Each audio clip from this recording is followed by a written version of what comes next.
Welcome to the D-Shift podcast, where we provide inspiration, motivation, and education to help you transition from the challenges of divorce to discover the freedom and ability to live life on your own terms.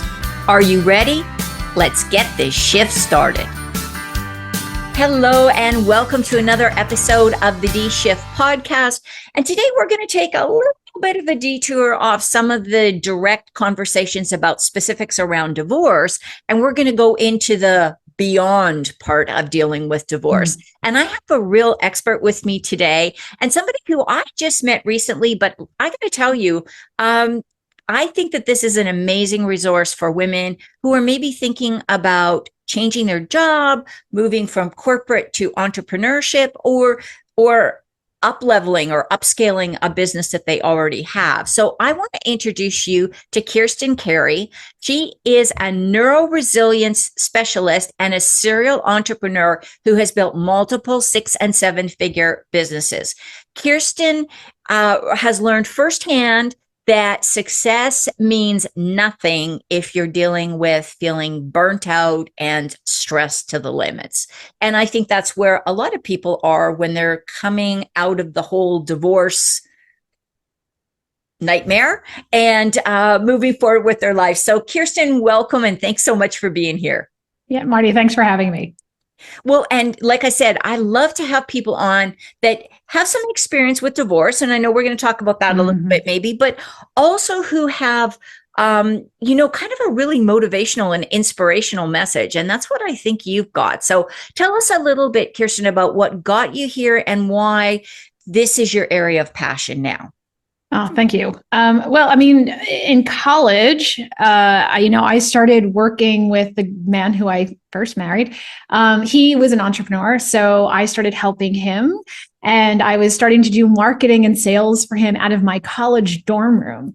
And that's where we met, right? So it was fun. And I was getting a degree in speech communications and a minor in business, and persuasion, and understanding how people or why people think the way they do was fascinating to me. So marketing seemed like a great idea, but to me, it was just fun side hustle cash that I could make while I was in school. And then I started getting hired by companies to come in and help them understand communications and the psychology behind being more powerful as a leader. And I started getting business in my early 20s from big companies like Verizon and UPS and Aramark. If you live on the East Coast in the United States, you know who they are. And they would hire me to work with their high-level professionals to be more effective speaking and presenting and selling. Okay. And honestly, I was so young, I didn't know how little I knew, which actually worked in my favor at the time. And I was at least smart enough to hang out with people who were older than me and who knew things. So, when you hang out in a room of people who know more than you do, you tend to learn a lot faster. Yeah. So fortunately, I did that. And my first husband, his entrepreneurial spirit led me into the idea of, sure, I can do this, which was awesome. But I also found myself kind of hiding in the shadows behind him sometimes because it was always his business, his thing, his stuff. So I learned in my 30s, I was traveling all over the country, all over the United States and part of Canada, working with these larger companies and speaking at these large events. I'd have hundreds and hundreds of people in the audience, really wanting to understand why people make decisions the way they do and why they were persuaded to do the things that they do and what underlying subconscious things were driving their decisions. And I was in a hotel room one night and I woke up, and I honestly had been traveling so much, I didn't know where I was. I didn't even know which side of the bed to try to roll off onto to go to the bathroom. Like, I didn't know if I was home. I didn't know what city I was in. And I panicked. And I laid there for what seemed like an eternity. It was probably about maybe a minute. But I realized something else was wrong. Like, my soul was like, something bigger is happening. So when I got back home, I started seeing doctors and being like, I'm really tired all the time and I'm gaining weight and I'm a former athlete. So I don't understand. I'm eating my low fat, yogurt and my wheat pasta. Why am I so sick? And I ended up getting diagnosed for celiac disease and Hashimoto's, which are 2 autoimmune conditions. And they were like, well, here's some medication and good luck. I'm like, that can't be the answer. I'm only 30 something, right? So I went into more natural medicine and still didn't get kind of the answers I was looking for because I was still struggling physically and I shouldn't be at that point. So like every entrepreneur and every person who learns to pivot, I started trying to learn, well, what caused this? And one of the things I went back to school for nutrition and I went on to the sciencey side of it. But what I started learning was that the emotional side, the stress side was where the big problems were for me. And then I started realizing I was married to the wrong guy and he was the perfect guy. He was so nice and everyone liked him and all the things, but it was wrong for me. And yes. I grew up in a very large Irish Catholic family, and you don't get divorced when you're in an Irish Catholic family this size, and you don't move away and all the things that I did. So there was a moment where I had, that come to Kirsten, come to Jesus conversation with yourself. Jesus conversation. Where you're like, what am I doing? And why am I doing it? And who am I? And it was a real dark night of the soul kind of conversation. Right. And the autoimmune conditions, if you look at what autoimmune is, it's your body attacking itself because it's telling you something isn't right. There is a misalignment with your soul and who you really are and how you're showing up in the universe. And that may feel woo-woo to a lot of people, but it's truth, right? It's who we really are. So you're attacking your own self. And when I realized whatever's going on internally is always going on externally. What was I doing externally that was showing up internally? And I really had to kind of come to the conclusion. I knew my marriage wasn't working. I knew I didn't feel good for a reason. I wasn't aligned with who I really was. And I went through a serious pivot and I changed careers. My husband and I got divorced.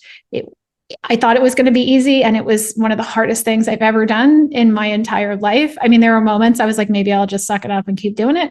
But it forced me to look at who I really was and what I really wanted. And I changed everything. I opened restaurants. I decided to open a wellness center. I got multiple certifications and degrees in things like neuroscience and psychology and healing and trauma healing. And then my now husband, which we can talk about how that even happened, he then joined forces with me and came on my team to do all the science, the lab interpretation. I mean, we basically can do everything a naturopath or a doctor can do, except I can't. In that business, I couldn't diagnose and I couldn't prescribe medication, but who wants that, right? Right. And I did that for 15 years. So, but I created an online program that ended up hitting 7 figures to help other pretty much women start to come into themselves to find the healing that their bodies were trying to tell them was up. So when you ignore your own journey, your own soul long enough, it'll show up in a physical response. Yeah. So all the women were coming because, my hormones are out of balance or my thyroid is a mess. But what it really was is I'm out of alignment with who I am. So I could take all the tangible sciencey stuff and I could take all of the emotional, spiritual stuff, and we combined them into one big program and helped women not only get past autoimmune and reverse all those issues, but to really find themselves. So we never promoted it this way, but many of the women who went through our programs would leave relationships or shift things in ways that were really big pivots for them. Right. They'd leave corporate and go into business for themselves. They would leave relationships. They would find themselves in a different space, but so empowered. So now, after 15 years of that, I moved out of that business in the healing space and I went back into more of a support women in business to be themselves and also help more people do what they do in a more aligned way. And that's where I am now. Well, first of all, thank you for sharing that because, it's hard for people that are listening and going, well, boy, that, what an exciting life. I mean, yes, it's exciting, but boy, you are very vulnerable and open and honest. And thank you. And I know that that's not always easy to do, but I do appreciate this. And the other thing I really appreciate about what you said is that you can, and this is what stuck to me, which may not be anything that sticks with other people, but is how your first spouse wasn't a bad person and was a pretty good person, as a matter of fact, but there just wasn't that connection. And I think sometimes those are the hardest divorces, right? Because you really can't put your finger and go, well, there was abuse or there was financial mismanagement or there was lying or cheating or whatever. It's like, it just is not working for me Mm-hmm. right now. And it's harder to explain to friends and family. So thank Yeah, because you it for looked sharing it. perfect. I mean, people were shocked. They were like, you guys were the perfect couple. And I just realized how good I was and how I was raised to kind of do this. The Irish are very good at this, of masking things and making it look like it's fine, and you don't talk about it and you suck it up and you walk it off and you keep going. Right. So I wasn't talking about how it wasn't working. They didn't see behind the scenes. I mean, you never can see inside of somebody else's marriage if you're not literally there with them all the time. Yeah. But now, knowing what I know about psychology and what I know about healing and what I know about wellness, there were things that were going on that I just said, well, I can handle it. Right. I can push it to the side. So, there was more of a narcissism energy running through him than I realized at the time. And people use that word, I think, a little too loosely, like what it truly is versus what, like, just because they're not doing what you like, they're not a narcissist. Right. Right. But there really was that component to it. And then I realized why I was so susceptible. Being such an empowered, like, I thought I would have told you I was an empowered person before, but you learn things after the fact that you couldn't possibly see, but when you're in it. Yes. Yes. Absolutely. So, absolutely. And that's, but it looked like everything was fine. Yeah. Yeah. And I couldn't agree with you more. And almost everybody that I have on that has been in a narcissistic relationship, a true narcissistic relationship, or if they've been a therapist, or they're trained in working with trauma informed and all that coaching. That's the exact message I got. Is it's kind of like that boiling the frog. You're in it. Yeah. I use that term. I use that example all the time. Yeah. You don't realize it. You've been boiling the whole time, but you don't know because it went up 1 degree. Oh exactly. My gosh, I love that you use that. You're just used to the temperature increase. So. Yeah. So now I want to take a pivot, because I really think that you are going to be invaluable sharing your insights about women who make that transition during divorce. And I don't know if have you read the book Transitions by William Bridges? No, but it's an older book, but it's really fantastic. And he talks about the importance of having, if you're going through a life transition, is really creating a routine where you celebrate the end of one chapter and the beginning of another, but understanding that you're not starting from step one. It's not like, snakes and ladders where you've landed on a snake and you're all the way back, or Monopoly, you go to jail, you don't pass go. Yeah. You're not there. You've got all the life experience and all the expertise and all the knowledge that you obtained, even through a very difficult relationship. You learn things about yourself, about other people, about all kinds of stuff. So that can be leveraged, especially for women who are going through this transition, to maybe make some career choice changes, like you've done. And maybe that means going from corporate to entrepreneurship, or turning that side hustle into a full-time job. So can you talk a little bit about, because I know women are always like, well, yeah, but I can't do that. Or, I have this gut feeling I could do it, but my friends are telling me I'm crazy. Like, what do we have to do about that? Well, first, stop listening to your friends, because they're coming from a place of, I couldn't do that, so therefore you probably couldn't do that. They're not in the same place. Or get different friends. I'm not saying your friends are not awesome, but they may not be the people to talk to about this. What you want to do is talk to somebody who's done it.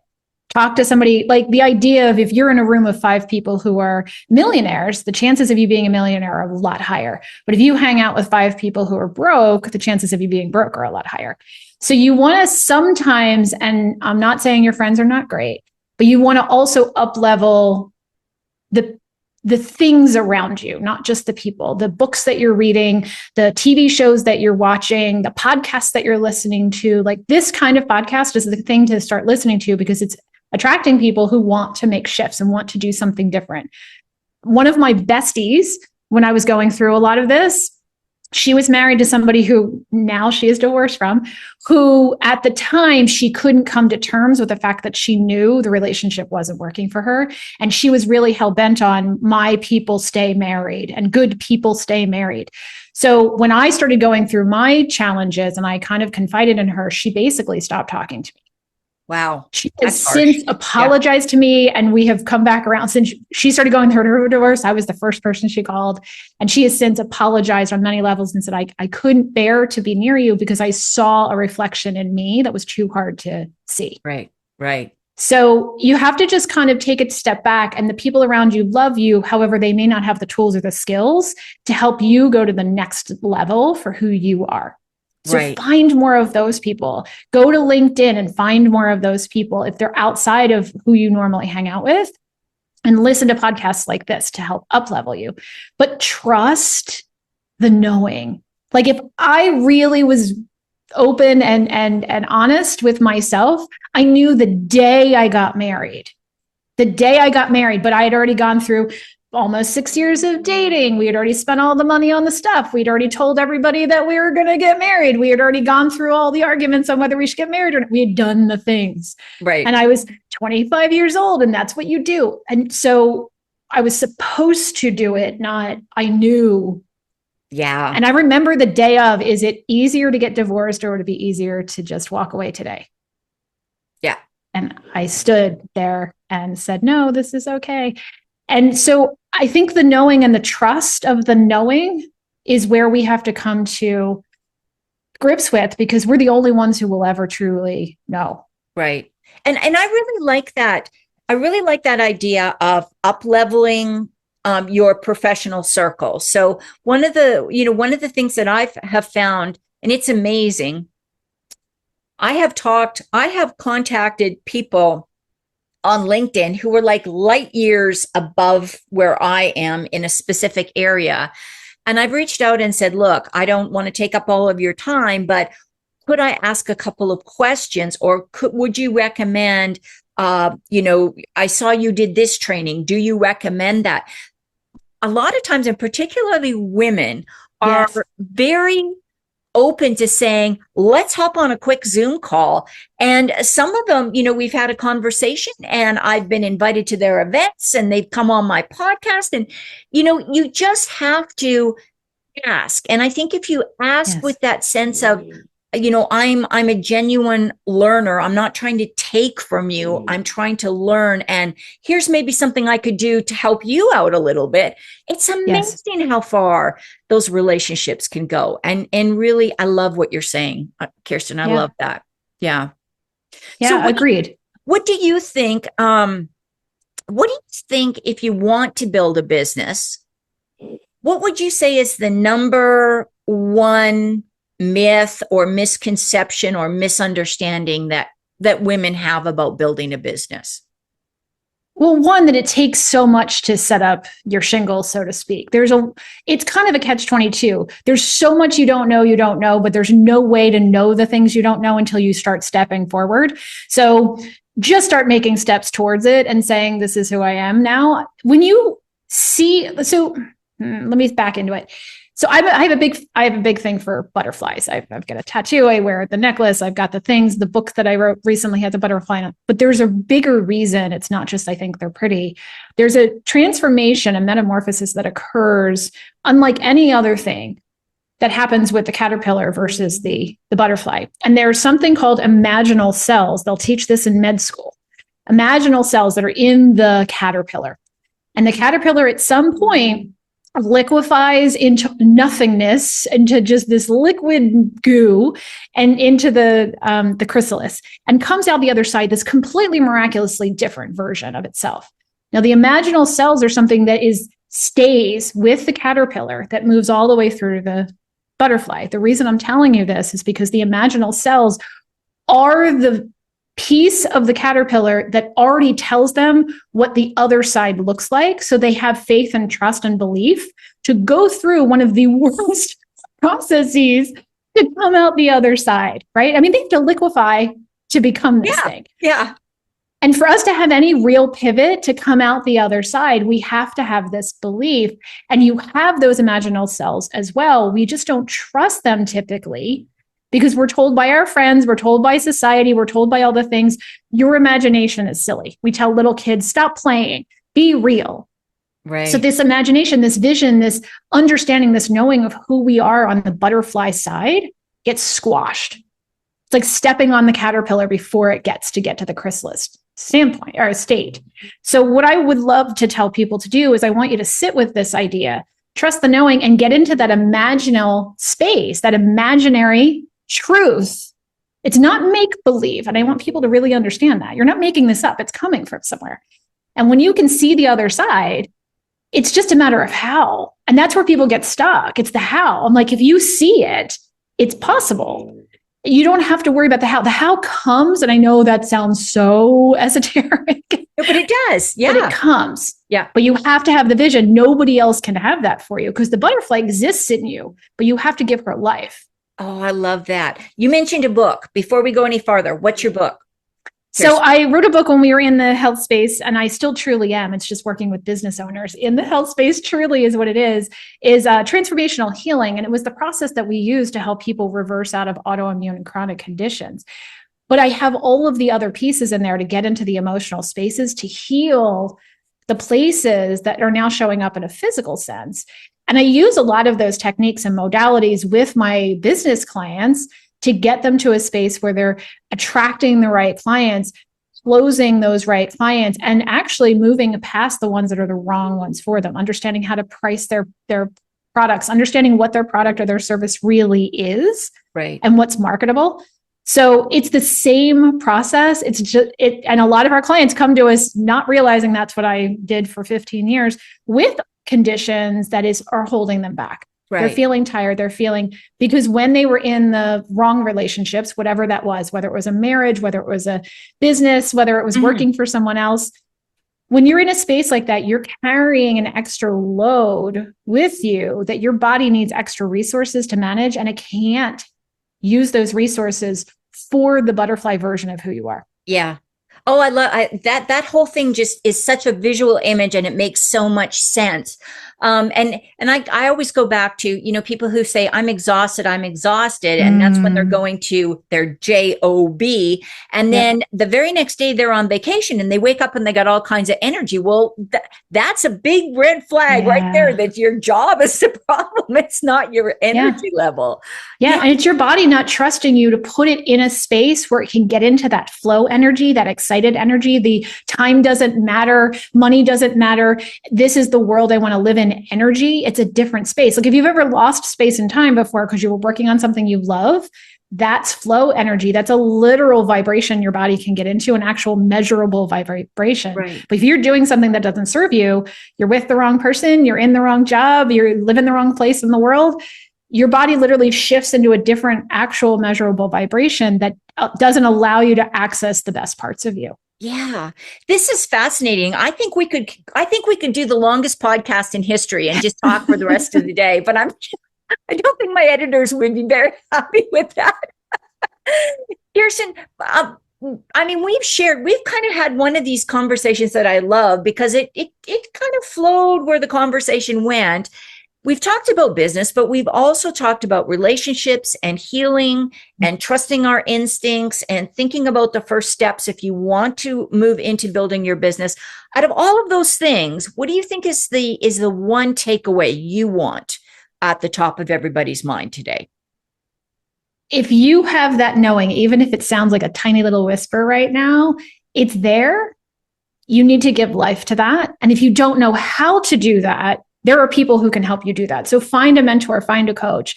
I will have a conversation with you if you want to even just sneak that out and see where that could go. Because some of the people that come to me, sometimes I'm like, hey, I'm not the right person for you right now, but here I'm going to show you, I'm going to help you shine light into the shadow that you can't see into right now.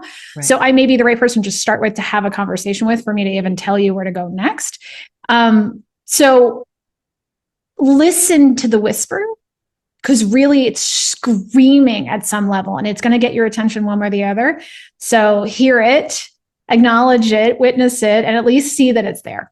Yeah. Oh, what a positive way to end this. And obviously, if you're sitting there thinking, well, I always kind of wanted to do a business, that's that whisper. That's that, you can dream big, and you don't have to give up your job. You can keep working and start your business and then gradually move into it, or keep it as a side hustle, whatever you want to do. but reaching out and talking to somebody like Kirsten that knows the process, that has a strategic framework or approach to managing this, and who's going to work with you, not against you, because I've worked with coaches that are actually working against me. And that's one of those bad relationships you got to get out of. Kirsten, if people do want to find out more about what you do, what's the best way to reach out to you? That's a great question. So they can go right to my website if they want. They can go to evolveminded.com. They can find me on LinkedIn. I'm really love to be on LinkedIn. So if you're on LinkedIn, or if you're not, go find me there. And there's lots of free resources and things on my website. So, but feel free to book a call with me. My calendar comes up and we'll have a quick 20 or 30 minute conversation. And I can at least give you recommendations on what to do next. Oh, thank you. That is so kind and very, very generous of you. So Kirsten, thank you so much. I'm so glad we had this talk today. Me too. And I hope somebody out there that's listening got inspired to at least take the first steps to start dreaming about making that business, if that's what you want to do. Because as an entrepreneur, I love it. I got to say, I love it. So, and Kirsten, I'm guessing you don't have a problem with being an entrepreneur either. No, but I've been I don't know whether I'm just not hireable or whether I just have that entrepreneurial spirit, but it's that idea that there's something in me that just needs to get out and I need to be able to control my own pathway. Absolutely. I love that. Thank you so much for being here today, Kirsten. And thank you all for listening in to this episode of The D Shift. And don't forget to tune in again next week. Thanks for listening and supporting the D Shift podcast. If you would like to attend live trainings by our amazing guests and have a chance to ask questions and get answers from our experts, join the D Shift crew. For more details and to sign up, head on over to www.divorcecoachforwomen and click on the podcast page.